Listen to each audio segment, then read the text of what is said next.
révélé, et c'est l'état de sevrage en fait. Il existe maintenant des traitements qui permettent aux toxicomanes d'arrêter l'héroïne sans souffrir du manque.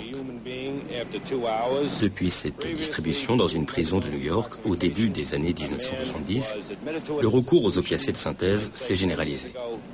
La méthadone et la buprenorphine, plus connues sous le nom de Subutex, remplacent l'héroïne dans le cerveau, mais agissent plus doucement sur les récepteurs, d'où leur nom de traitement de substitution.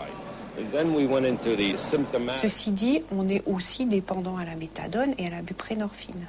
Simplement, on n'a pas le rush ou le high que ressentent les héroïnomanes sous l'effet de l'héroïne.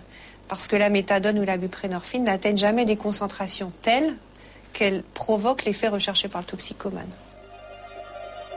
Les traitements de substitution ne sont pas la panacée.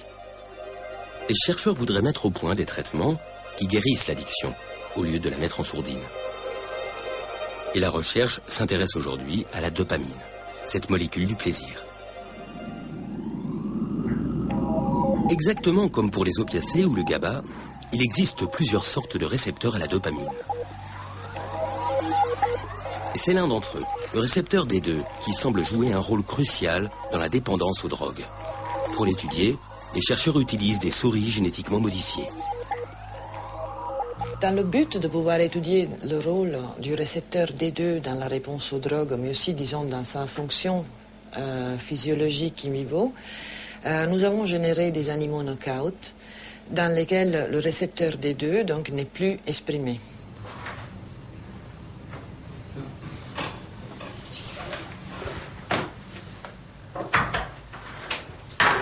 La dopamine intervient dans de nombreuses fonctions physiologiques, et notamment dans le mouvement.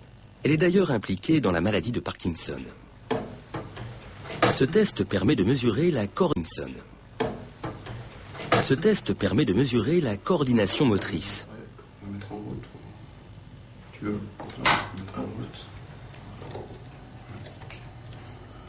Pour la souris knockout, c'est un fiasco. Mais ce n'est pas sa seule particularité.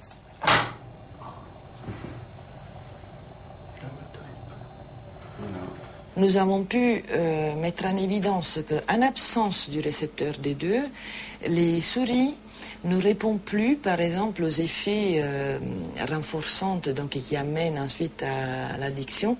D'autres laboratoires ont fait des études à ce propos où ils ont pu voir que dans une population d'animaux même, et comme chez l'homme encore une fois, il y a des individus qui sont plus vulnérables à la prise de drogue que d'autres. Donc ceci, clairement, doit être dépendant de comment chacun de nous est fait. Donc chacun de nous, très probablement, a des taux de dopamine ou d'autres neurotransmetteurs qui sont différents. On a l'expression des gènes aussi n'est pas la même dans chacun individu, donc on est chacun différent de l'autre. Donc par exemple, je ne sais pas, moi je pourrais avoir beaucoup plus de récepteurs D2 par rapport